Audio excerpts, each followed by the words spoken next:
এখন এটা কেন বলা হচ্ছে?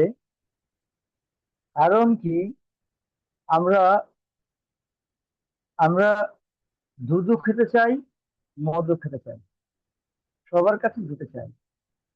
দেখবেন শিল প্রভুপাদ একদম স্ট্রিক্ট এজন্য। উনি উনি একদম, অন্য দেবাশ্রয় নাই তোমারে কহিনু ভাই, এই ভক্তি পরম কারণ।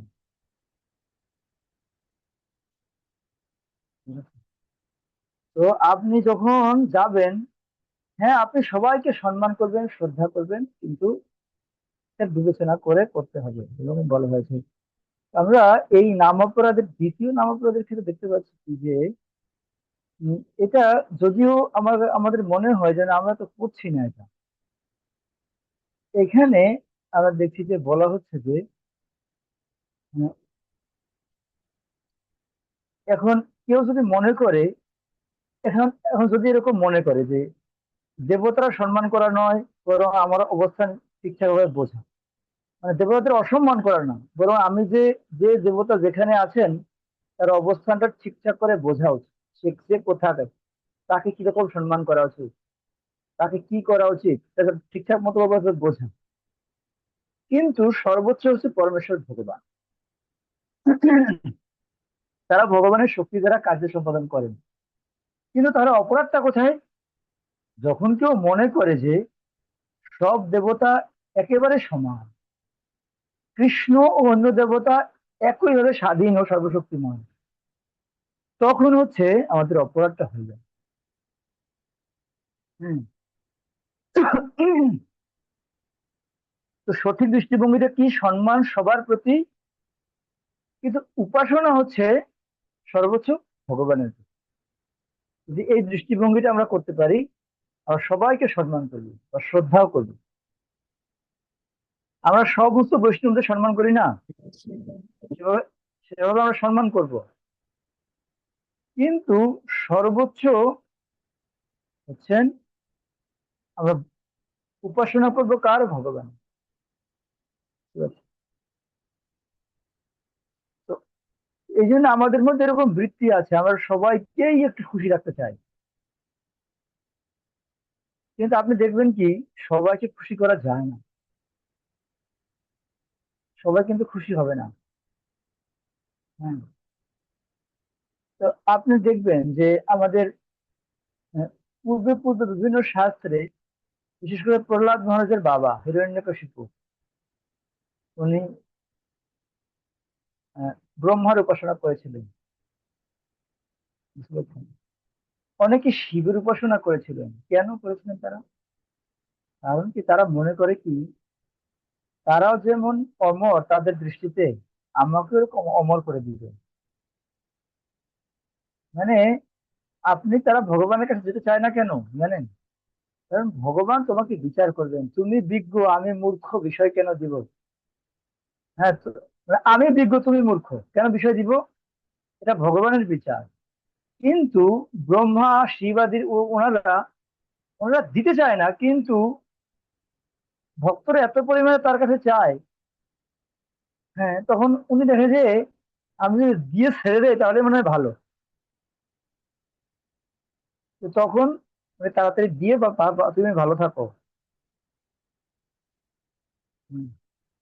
যেমন হিরণ্যকশিপু ব্রহ্মার কাছে কত বর চাইলেন, ব্রহ্মা সবগুলো দিয়ে দিলেন।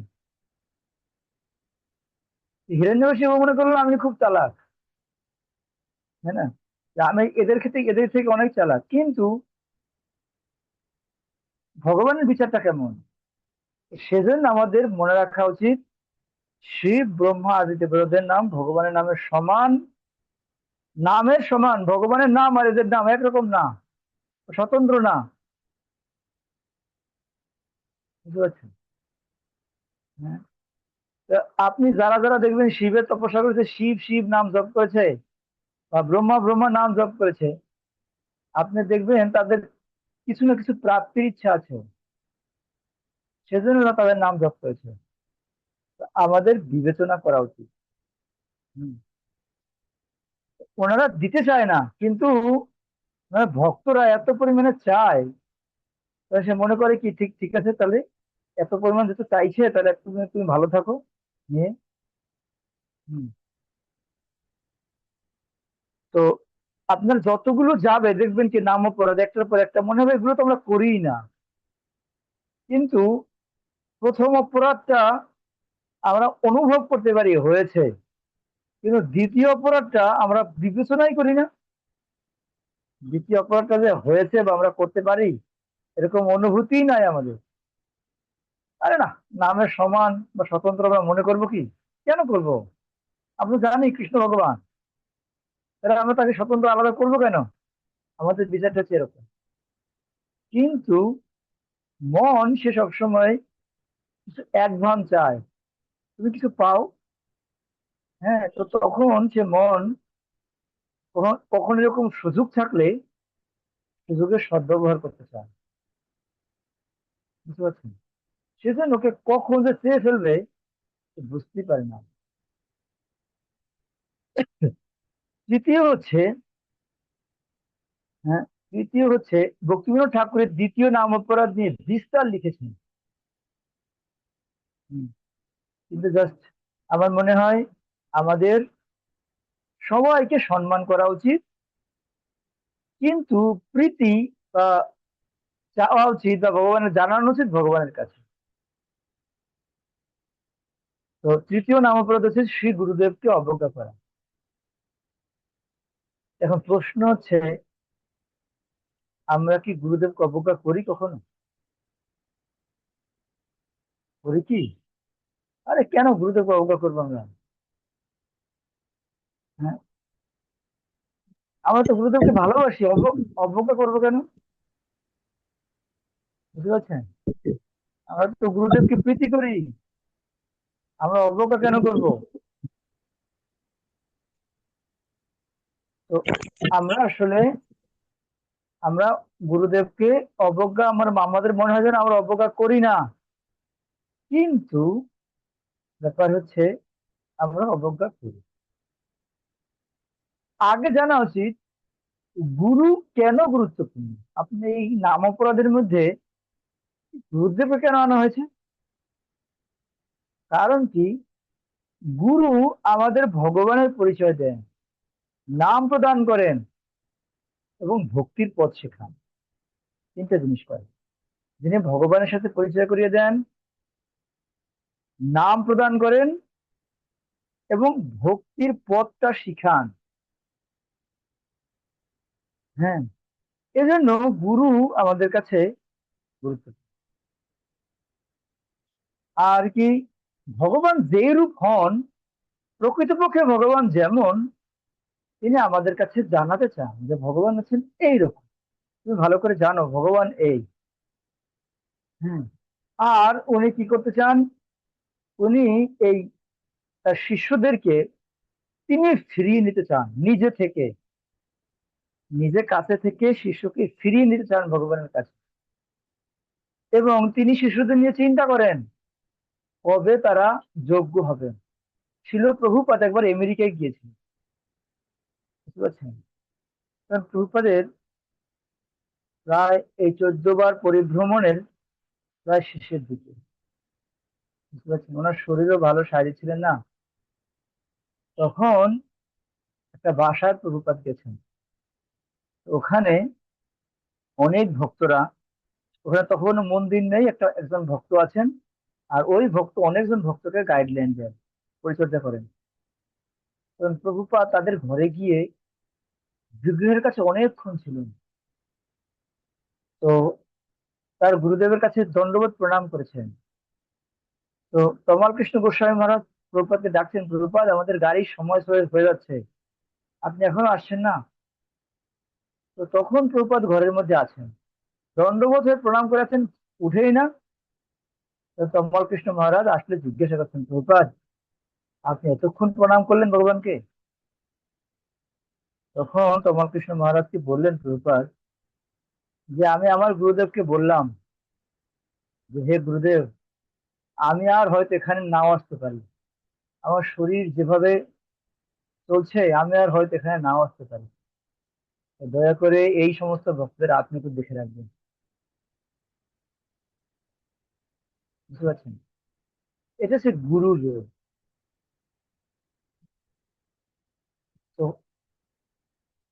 যেহেতু গুরু এরকমের হন, এখন তাহলে প্রশ্ন হচ্ছে, তাহলে আমরা তো জানি গুরু এরকম গুরুত্বপূর্ণ।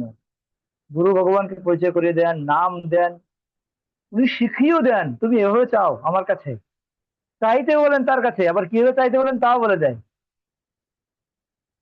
তো এত কিছু করার পরেও তাহলে গুরু অবজ্ঞা কিভাবে হয়?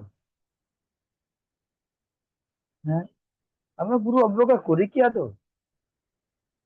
এইখানে ভক্তিবিনোদ ঠাকুর উনি বলছেন আমরা কি কিভাবে গুরু অবজ্ঞা করতে পারি। প্রথম হচ্ছে গুরুদেবের নির্দেশ অমান্য করা। আমরা করি কি আদৌ, গুরুদেবের নির্দেশ অমান্য করি? হুম, না কেন? আমি গুরুদেবের নির্দেশ অমান্য কেন করি? আপনি চিন্তা করে দেখুন দীক্ষার সময় কতবার আপনি শপথ বাক্য পাঠ করার পরে ব্রাহ্মণ সিগনেচার দেন, এরপরে আবার বলেন কি দীক্ষার সময় আপনি দীক্ষা মঞ্চে ঢোকার আগে আপনি একবার বলে আসলেন, ঢুকলেন, ঢুকে আচমন করলেন, আচমন করে ব্রাহ্মণ পাঠায়, যাও শপথ করে আসো শপথ। গুরুদেব আসেন, জিজ্ঞাসা করেন তোমার শপথ করেছো, কারা কারা শপথ করনি। হ্যাঁ, তো একবার একজন ভক্তকে তো গুরুমা জিজ্ঞাসা করেছেন তোমরা শপথ করেছো? হ্যাঁ করেছি। কি শপথ করেছো? এবং বলছেন গুরুদেব আমি 4টা নিয়ম পালন করবো, 16 মালা ভালো করে জপ। শপথ করেছো ভালোভাবে? হ্যাঁ।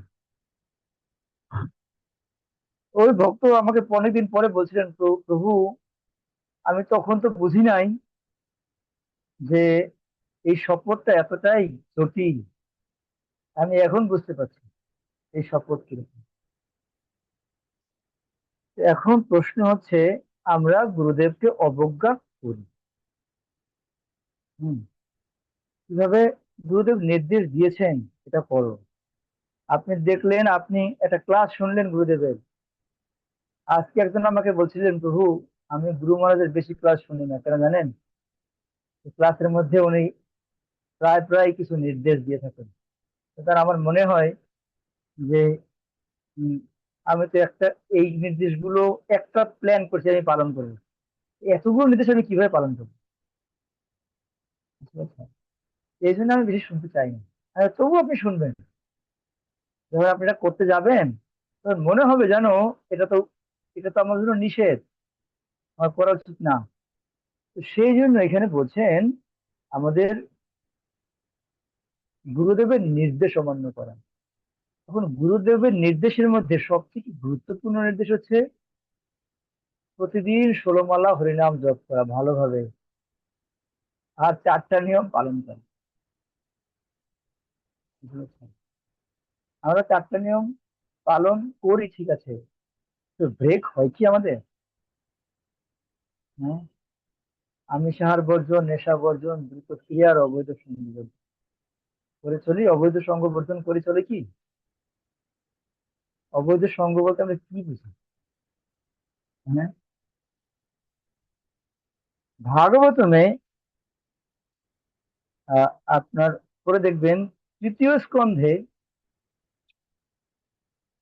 কপিল দেব মাতা দেবহূতিকে বলছেন আধ্যাত্মিক অনুশ্রবণম নাম সংকীর্তনার্চমে আর্যবেন আর্য সঙ্গেন নিরীহং ক্রিয়া তথা। মানে হচ্ছে কি উনি বলতে চাইছেন যে সিনসিয়ার ভক্তের 5টা লক্ষণ আছে, এর মধ্যে একটা লক্ষণ হচ্ছেন যে যিনি আধ্যাত্মিকভাবে অতটা উন্নত নন তাকে বিচারপূর্বক এড়িয়ে চলা, বিচারপূর্বক এড়িয়ে চলা। হুম, এখন অবৈধ মানে কি? বিধিহীন। এই যে অবৈধ সঙ্গ বলতে এক একজনের জন্য এক একটা ভেরিয়েশন করে। আমরা সাধারণ মনে করি কি স্ত্রীদের জন্য পুরুষ, পুরুষের জন্য স্ত্রী, কিন্তু যে যতটা উন্নত তার জন্য অবৈধ সঙ্গটা আলাদা। বুঝতে পারছেন? হ্যাঁ, আপনি আপনি দেখুন রূপ গোস্বামী পাদ, উনি উনি নিজে লিখেছেন যে আমাদের কি করতে, আহ, উনি উনি বলছেন যে আহ, কি একটা শ্লোক আছে না, আহ, হুম, উনি বলছেন যে রাজ্য পালন করবে আবার ভক্তিও করবে, দুইটাকে একসাথে। কি বলছেন শ্লোকটা কারো মনে আছে? যে হ্যাঁ, উম, ঠিক আছে, আমার মনে আছে, আমি বলি। রূপক গোস্বামী বলতে চাইছেন যে আহ, এটাকে বলা হচ্ছে যে কি উচ্চতে, কি শ্লোকটা শেষে বলা হয়েছে কি, এটা হচ্ছে আমাদের ভক্তি রসামৃত সিন্ধুতে আছে, যারা আপনারা ভক্তি শাস্ত্রী করছেন। উম, দুইটাকে একসাথে করতে, মানে রূপক গোস্বামী বলতে চাইছেন তুমি রাজ্য পরিচালনা করো আবার সাথে সাথে ভক্তিও করো। উম, কিন্তু রূপক গোস্বামী নিজে কিন্তু করলেন না। নিজে করলেন কি, নিজে রাজ্য ত্যাগ করলেন না। ও যুক্ত বৈরাগ্য এবং উচ্চতে, হ্যাঁ যুক্ত বৈরাগ্য, হ্যাঁ বলছেন উনি যুক্ত বৈরাগ্য উচ্চতে। হ্যাঁ, কিন্তু দেখুন উনি কি যুক্ত বৈরাগ্য করলেন? করলেন কি? তাহলে উনি তো রাজ্য কেন পরিচালনা করলেন না? উনি অর্থমন্ত্রী থাকলেন না কেন, উনি চলে গেলেন কেন? ঠিক, ভ্যারাইটি। আপনাকে ভক্তির ক্রমান্নতির পথে এটাও আলাদা হতে পারে। সেজন্য উনি দেখাচ্ছেন যে এখানে বলতে চাইছেন যে আমাদের এই যে অবৈধ সঙ্গ ভ্যারাইটি, আমাদের বিবেচনা করা উচিত। আর আর একটা হচ্ছে তার শিক্ষাকে গুরুত্ব না দেয়া। দ্বিতীয়, আমরা অবজ্ঞা করতে পারি গুরুদেব যে শিক্ষা দিতে চায় সেই শিক্ষাকে গুরুত্ব না দেয়া। হ্যাঁ, আপনারা এখানে যারা যারা আছেন, হ্যাঁ, আপনারা অনেকে আছেন শিষ্য, অনেকে আছেন শিক্ষা শিষ্য, অনেকে আছেন আশা করছেন যে না আমরা ওনার কাছ থেকে দীক্ষা নিব সুযোগ পেলে। এখন আপনাদের কাছে প্রশ্ন, এই যে গুরু মহারাজ যে এবার ব্যাস পূজায় বললেন যে আমি এরকম পড়েছি শাস্ত্রে, যদি কেউ ত্রিসন্ধ্যা গায়ত্রী দীক্ষা নাও হয় তোমরা হরিনাম করতে পারো, অন্তত পক্ষে এই তিন সন্ধ্যা তিন সময় তোমরা এক মালা করে জপ করতে পারো। আপনারা সবাই করছেন কি এই সময়? উনি কিন্তু বলছেন ডাইরেক্ট, এটা একদম ডাইরেক্ট বলছেন, এটা আদেশ। হ্যাঁ, এরকম কথা কিন্তু বলছেন উনি। তো আমরা সবাই করছি, ত্রিসন্ধ্যা করছি কি? যাদের গায়ত্রী দীক্ষা হয় নাই তারা তোমরা কি করতে পারো চাইলে, হরিনামই করতে পারো, 16 মালার মধ্যেই থাকতে পারে, কিন্তু এই তিন সময় তোমরা তিন মালা চাইলে জপ করতে পারো। হুম। তো এখন ফ্যাক্টর হচ্ছে, হ্যাঁ, আপনার দয়া করে হাত তুলুন কারা কারা করেন।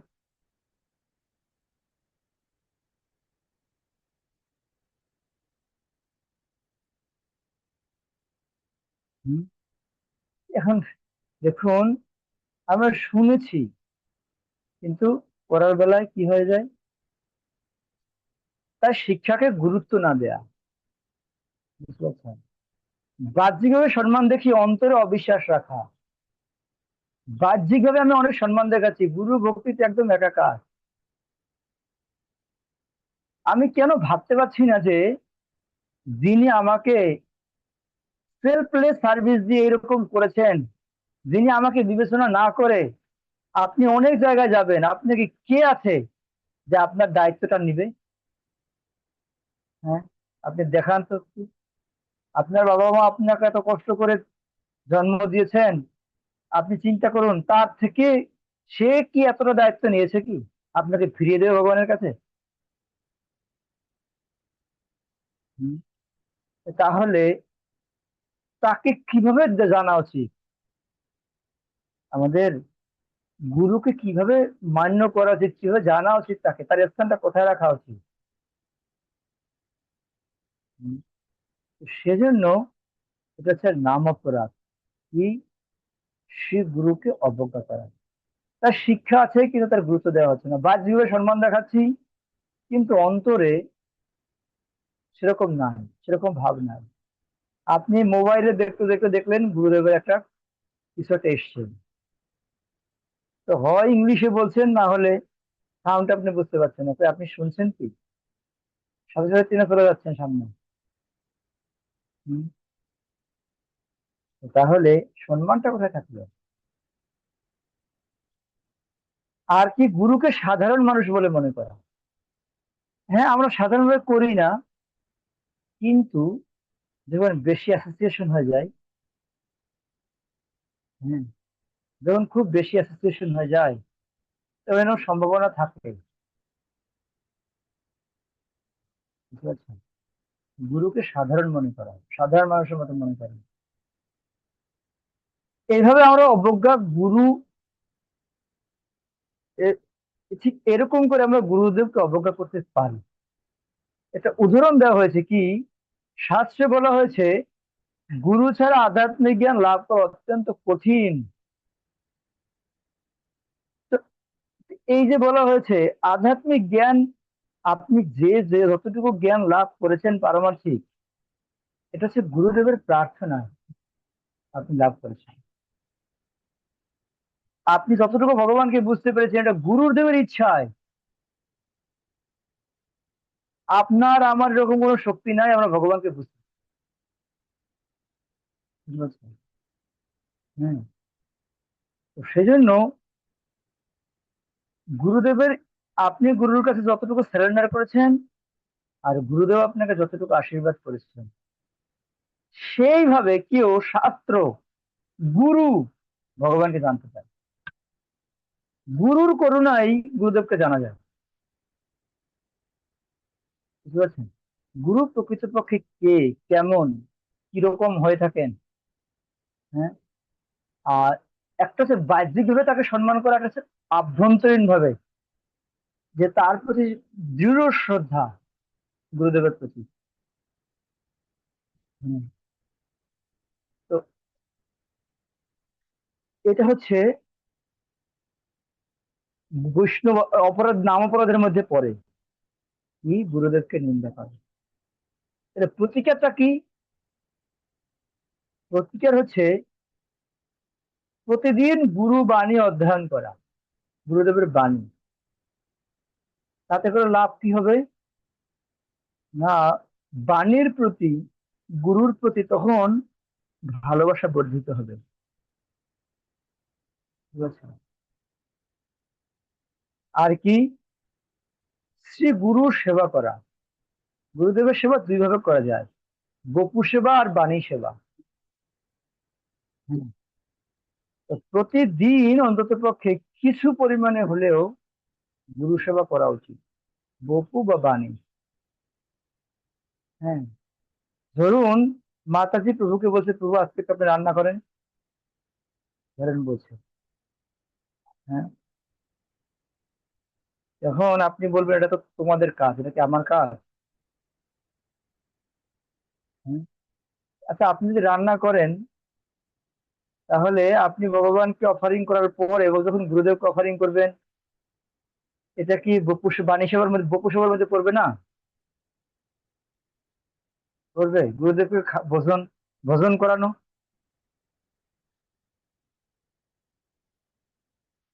হ্যাঁ, করবে কি? যদি পরে, তাহলে আপনি মনে করছেন তো আমি শুধুমাত্র কেন এই সেবা কেন করবো আমি, কিন্তু আপনি করবেন এই জন্য যে উম, এটা আপনার জন্য একটা সুযোগ এসেছে। আমি অত ভালো পারি না, তবু চেষ্টা করে দেখি। সেই জন্য আমাদের প্রতিকার হচ্ছে করা কি, হচ্ছে বাণী অধ্যয়ন করা। প্রতিদিন বাণী অধ্যয়ন করলে এই যে গুরুর ঋণ কিছুটা শোধ হয়, গুরুর প্রতি ঋণ। গুরু কেন তো শাস্ত্র রচনা করেন কেন তাহলে? এই জন্য রচনা, বুঝতে পারছি। কারণ শিষ্য এরকম ভুল করতে পারে, তাই করে। আর গুরুর সেবা এই জন্য করা উচিত যাতে করে গুরুর প্রতি নিষ্ঠা বৃদ্ধি পায়, এবং সেবা করার পরে গুরুদেবের কাছে প্রার্থনা করা উচিত। আপনারা যেমন দেখবেন, ভগবানের সেবা করার পর অপরাধ শোধন মন্ত্র আছে। হ্যাঁ, আছে না? আপনারা যারা যারা পূজারি কোর্স করেছেন, অঙ্গহীনম ক্রিয়াহীনম বিধিহীনম চয়দ্ভবেত অস্ত্রতৎ সর্ব আসিদ্রব কৃষ্ণ কাষ্ণ প্রসাদ। হুম, এরকম আছে না? কারণ কি, সেই বিগ্রহের চরণে অপরাধ হতে পারে। যেমন কোনো পূজারি যখন ভগবানের জন্য রান্না করে, তখন যদি রান্নায় লবণ না দেয়, ধরেন, ভগবান তো বলবে না, হ্যাঁ, এরকম গলাটা চিপে ধরে, এই তুই তো লবণ দিস নি, দেখ খেয়ে দেখ তুই খেতে পারিস কিনা। বলবে কি? বলবে না তো। তাহলে এই অপরাধ থেকে মুক্ত কি করে হওয়া হওয়া যাবে? নাম করার দ্বারা। বুঝতে পারছি। যখন কেউ ভগবানকে শৃঙ্গার করে, দেখবেন মাথা যখন মই সুন্দর করে মুকুট বানায়, তখন কাটা দিয়ে ফুটে না, কাটা দিয়ে সুন্দর করে, আপনার পিন দিয়ে সুন্দর করে সাজায় না, সেই পিন ফুটাতে গিয়ে যদি ভগবানের মাথায় লাগে, তখন কি হবে? তো এটা থেকে কিভাবে মুক্ত হওয়া যাবে? নাম করতে হবে। সেজন্য আপনি দেখুন যে এটা একটা সুযোগ, কি সুযোগ না, গু- গুরুদেবের কাছে সেবা করা এবং তার কাছে অপরাধ ক্ষমা চাওয়া, যে আমার তো আপনার প্রতি এরকম ওরকম, আপনার কত ভালো ভালো শিষ্য আছে যারা কত উন্নত, কিন্তু আমার তো এরকম উন্নত জ্ঞানও নাই, বিবেচনাও নাই, বুদ্ধিও নাই, যেভাবে আমি আপনার সেবা করতে পারি। তো আমি আপনার কাছে আশীর্বাদ চাইছি, যাতে আমি যাতে আপনাকে অনুভব করতে পারি, আমি যাতে আপনার সেবক হতে পারি। হম। তো সেবা করা উচিত, সাথে সাথে গুরুদেবের কাছে প্রার্থনা করা উচিত। হুম। আর একটা হচ্ছে কি, প্রত্যেক শিষ্যের উচিত নিয়মিত আত্মসমীক্ষা করা। বুঝতে পারছেন? গুরুদেব সন্তুষ্ট কখন হয়? যখন আমার শিষ্য উন্নত হয়েছে। আমার শিষ্য উন্নত হয়েছে যখন কোনো গুরু দেখেন, বা আপনারা যারা টিউশনি পড়িয়েছেন বা পড়ান, যদি ভালো রেজাল্ট করে, যদি টপার হয়, আপনাদের কেমন লাগে? আপনার কি একদম বেতন বাড়াই দিবে কি? তবু আপনার কেন ভালো লাগে যে, ভাস আমি কষ্ট করেছি, হ্যাঁ, সে কষ্টের মূল্যায়নটা রেখেছে। ঠিক একই ভাবে আমাদের যখন দেখে গুরু যে শিষ্য উন্নত হচ্ছে, তখন গুরুদেব সন্তুষ্ট হয়ে যায় শিষ্যকে। হম। আপনি দেখবেন গুরু মহারাজ প্রতি কিছু না কিছু জিনিস নিয়ে সবসময় থাকেন। কখন ভক্তি শাস্ত্রী করো, কখনো গায়ত্রী দীক্ষা নাও, কখনো শাস্ত্র পড়ো। হ্যাঁ, কিছু না কিছু নিয়ে আছেন উনি সবসময়। কেন আছেন? উন্নত করতে চান। তো সেই জন্য আমাদের নিজেকে আত্মসমীক্ষা করা উচিত, আমার অবস্থিতিটা এখন কেমন আছে। বুঝতে পারছি? এভাবে করে কিছুটা গুরু অপরাধ থেকে মুক্ত হওয়া যায়। আর আ- একটা ব্যাপার হচ্ছে, যেমন আপনি ধরুন, আপনি নাম করছেন, গুরুদেব বলছেন, হ্যাঁ, এরকম করে নাম করতে, কিন্তু আপনি আরে হেলায় করছেন নাম। বুঝতে পারছেন? হেলায় মানে কি? অসতর্ক ভাবে নাম করছেন, অমনোযোগী হয়ে। তো তাহলে একদিকে নামের চরণে অপরাধ হবে, আর একদিকে, হ্যাঁ, গুরুর চরণে অপরাধ হবে। নিয়মিত করতে বলছেন কেন? প্রীতি বর্ধন করার জন্য? না, যেমন খুশি তেমন করে করার জন্য। এই জন্য আমরা দেখতে পাচ্ছি নাম অপরাধ খুবই গুরুত্বপূর্ণ। এরপরে বলছেন চতুর্থ নাম নাম অপরাধ, বৈদিক শাস্ত্র বা বৈদিক শাস্ত্রের অনুগামী শাস্ত্রের নিন্দা করা। নিন্দা করা, শাস্ত্রের নিন্দা করা। হম। শাস্ত্র নিন্দা শুধু শাস্ত্রকে দেখে নিন্দা করলেই হয় না, বুঝতে পারছেন? শাস্ত্র নিন্দা শাস্ত্র অধ্যয়ন না করলেও হয়।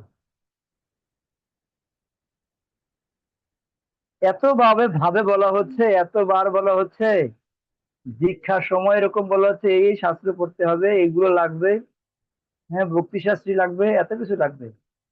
কেন বলা হচ্ছে? শাস্ত্রকে নিন্দা করা মানে হচ্ছে কি, এত শাস্ত্র রচনা করা হয়েছে, আপনি এটা অধ্যয়ন করেন না। হ্যাঁ, এই যে অধ্যয়ন করেন না, এতে এতে করে ওই আচার্যের ঋষি মুনির চরণে অপরাধ হয়। আর কি, এই যে গুরুর চরণে ও শাস্ত্রের চরণে অপরাধ হয়ে যায়। এই জন্য বলছেন বৈদিক শাস্ত্র, বৈদিক শাস্ত্রের অনুগামী শাস্ত্রের নিন্দা করা। আচ্ছা, কোন শাস্ত্র? আমার তো কারো কারো তো মনে হয় কি, যে আমি তো এখন অনেক কিছু ভাগবতম পড়ছি, আমি গীতা কি আর পড়তে হবে আমার? আমি তো গীতা পড়ে ফেলছি গো। গীতা 20-30 বার পড়ছি, আরো কি পড়বো? হুম। তারপরে হচ্ছে কি, ঘরে যে যে বই আছে সব পড়ে ফেলছি। হ্যাঁ, ভগবত গীতা, ভাগবতম, বেদ, উপনিষদ, বৈদিক শাস্ত্রসম্মত গ্রন্থ, এগুলোকে অধ্যয়ন করার কথা বলছেন। ঠিক আছে। এখন শাস্ত্র পড়াও যেমন বিপদের, না পড়া বিপদের। কিরকম বিপদ? আপনি অযোগ্য অবস্থায় অযোগ্য শাস্ত্র পড়ে ফেলছেন। ওই দিন একজন আমার কাছে আসছেন, ও আমি গোবিন্দ লীলামৃত পড়ছি। ভালো কথা পড়েছেন। এখানে তো আমি দেখলাম কলমি শাক খাওয়া যায়, তা আপনারা যে খান না, কেন খান না? বুঝতে পারছেন? এখন কি উত্তর দিবেন, কি বলে দিবেন? তো এখন আমি ওনাকে জিজ্ঞাসা করলাম, আমি আপনাকে দুইটা উত্তর দিব। প্রথম উত্তর হচ্ছে, ভক্তি সিদ্ধান্ত সরস্বতী ঠাকুর প্রভুপাদ বলছিলেন এই গোবিন্দ লীলামৃত প্রিন্ট করার কথা। ভক্তিবিনোদ ঠাকুর বলছেন 2 কপি, একটা তোমার একটা আমার। না, আমার মনে হয় আপনি ভক্তিবিনোদ ঠাকুর নাহলে ভক্তি সিদ্ধান্ত সরস্বতী ঠাকুরের উপরে হয়ে গেছে, এই জন্য আপনি গোবিন্দ লীলামৃত পড়েছেন। বুঝতে পারছেন? দ্বিতীয় উত্তর হচ্ছে কি, এখানে উনি বর্ণনা করেছেন রাধারানী কৃষ্ণকে এরকম শাক রন্ধন করে খেতে দিয়েছেন। বুঝতে পারছেন? এখন অপশন হচ্ছে, রাধারানী, রাধা মানে আধা, কৃষ্ণ থেকে আলাদা না। তো এখন কৃষ্ণ যেটা করতে পারবে আপনি আমি কি সেটা করতে পারবো কি? কৃষ্ণ, শিবজি মহারাজ তো বিষ কি হজম করে ফেলছে, আপনি আমি কি করতে পারবো কি হজম? হ্যাঁ। তাহলে আপনারা তাম্বুল কেন খান না? প্রভুপাদ একবার একবার আহ, পূজার পরে পূজারি এনে প্রভুপাদ কিনা তাম্বুল দিয়েছেন, প্রভুপাদ পান দিয়েছেন একটা, এটা আপনি গ্রহণ করুন, এটা ভগবানের প্রসাদ। প্রভুপাদ কার দিকে সামনে পিছনে তাকিয়েছেন, দেখে কেউ নাই, প্রভুপাদ খেয়ে ফেলছেন। একজনের পিছন থেকে দেখে বলছে, প্রভুপাদ আপনি এটা খেয়েছেন, তাহলে এটা কি, এটা কি আপনার 4টা নিয়ম উল্লঙ্ঘন হয়ে গেল না? হ্যাঁ, আপনি কি ব্রেক করলেন 4টা নিয়মের মধ্যে? তাহলে এখন দেখেন তো গুরুদেবকে কিরকম শেখাচ্ছে। হুম। এবার প্রভুপাদ বললেন, দেখো পূজারি আমাকে এনে জোর করে দিল, আমি ভগবানের প্রসাদ মনে করে খেলাম। আর প্রভুপাদ কি মনে করবে, আমি খেতে পারি, তুমি খাবে না, এরকম বলতে পারবেন? কি বলবেন বলেন? এখন মাঝে মাঝে এমন হয়ে যায়, চলতে চলতে যেন গুরুকেও ভুল ধরতে শুরু করে। বুঝতে পারছেন? সেই জন্য শুধুমাত্র আমরা গুরুকে না, শাস্ত্রকে, সব জায়গায় আমরা ভুল ধরতে যাই করে। আমি আপনার একটা প্র্যাকটিক্যাল এক্সাম্পল দিই। হ্যাঁ, আমার মনে আছে 2012 সালে যখন আমাদের ইউথ ফেস্টিভ্যাল হতো, ইউথ ফেস্টিভ্যালের সময় বেনুধারী প্রভু আসেন, আর সাথে অনঙ্গ মোহন প্রভু এসেছেন। তো এই জন্য আসলেন। তো তখন একজন একজনের রাত্রেবেলা উনি চেয়েছেন আমি খাবারের পরে একটা মিষ্টি খেতে হবে আমার। তখন আমাকে, আমার এটা কেমন লাগলো যে আরে বৈষ্ণব আবার এটা কেমন বৈষ্ণব, যে কি খাবে এটা আবার বলে দেয় আগে, যে কেমন ব্যাপার। হ্যাঁ, আমার কাছে তখন এরকম মনে আছে, এই যে আবার কেমন কথা। তা হবে হবে, খাবে, ভগবানের প্রসাদ দিবে, খেয়ে নেবে। ওর এরকম কেন, কি খাবে কি খাবে না, এরকম কেন। আমি এখন বুঝি যে হ্যাঁ, কি খাবে কি খাবে না কেন এমন, বুঝতে পারছেন। আপনি যদি ইন্ডিয়াতে যাবেন, আমার মনে আছে আমি একবার পুনাতে গেলাম এনবিসিসি তে, ওরা আমাকে জিজ্ঞাসা করছে আপনি যে জার্নিতে যাবেন ক্যাম্পের শেষে কি প্রসাদ নিয়ে যাবে সাথে করে, বুঝতে পারছেন ওরা কত অ্যাডভান্স। আপনি এসছেন এই কয়দিন ক্যাম্প, ক্যাম্পের পরে আপনি যে চলে যাবেন, যাওয়ার সময় জার্নি প্রসাদ কি নিয়ে যাবেন,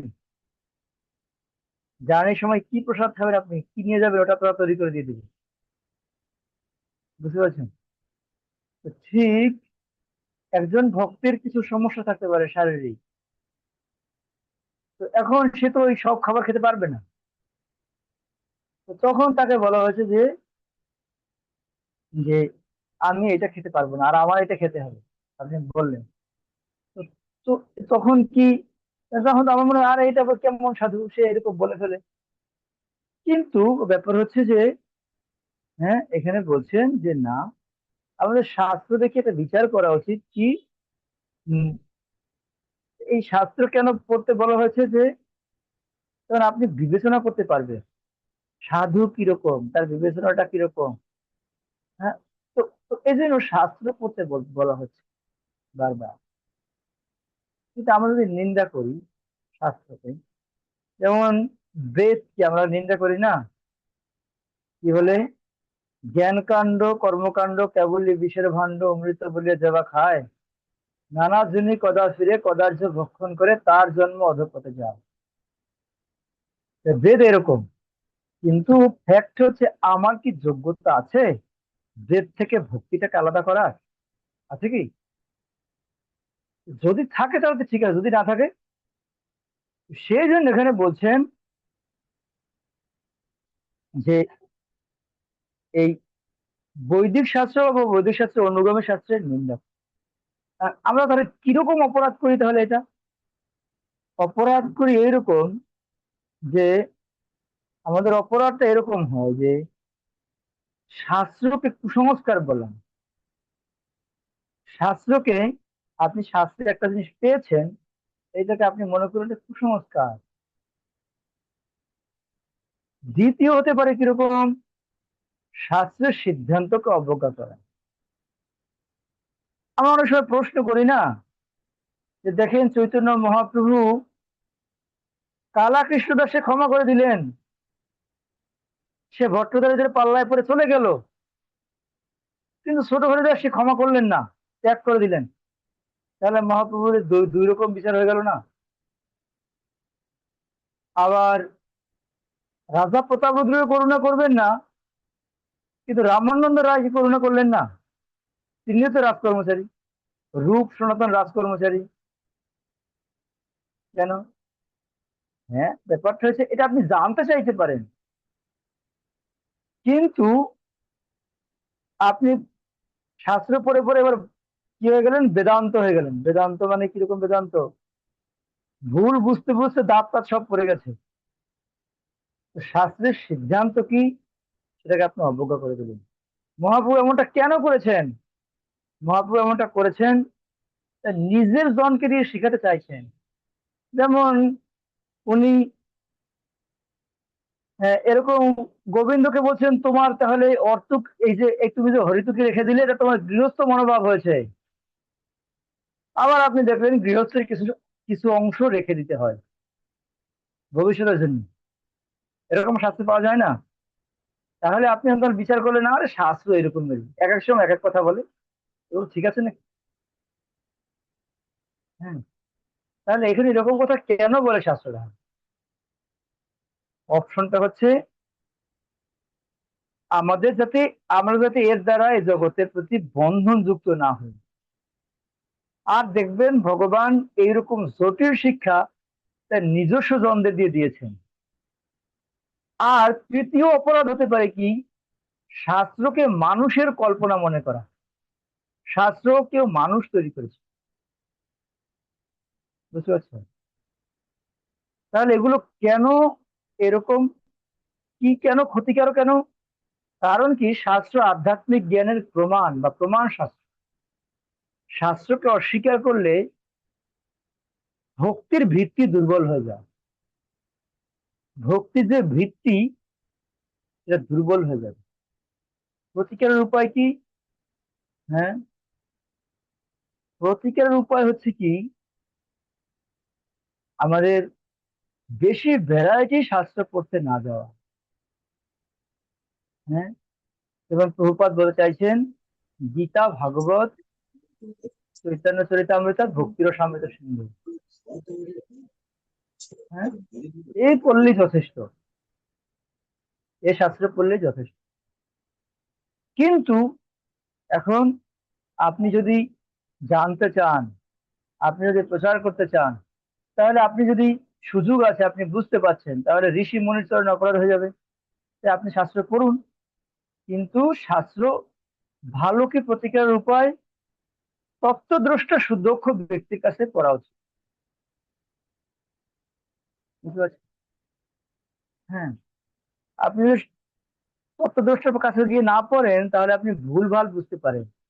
আপনি দেখুন, সুত গোস্বামী মানে সুখদেব গোস্বামীকে ব্যাসদেব কিরকম ট্রেনিং দিয়েছেন, শিক্ষা দিয়েছেন, পরীক্ষা নিয়েছেন, ছেড়ে দিয়েছেন, যাও। কাছে থেকে শিখিয়েছেন।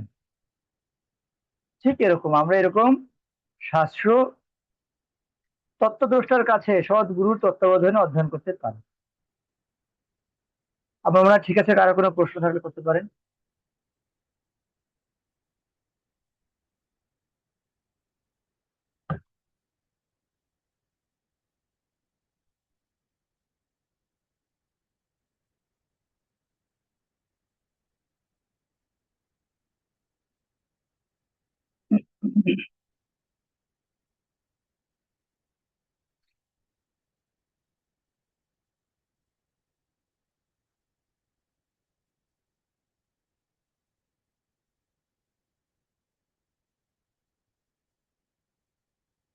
ভালো, কারো কোনো প্রশ্ন নাই?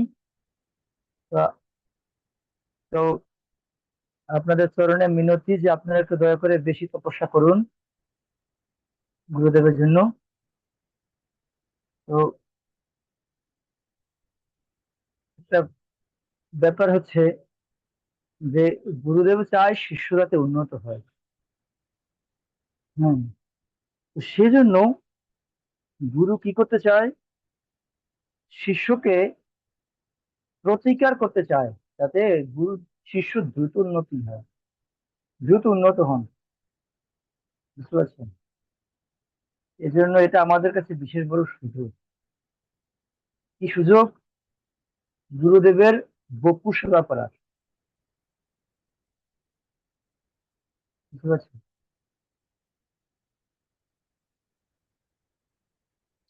তো ঠিক আছে তাহলে।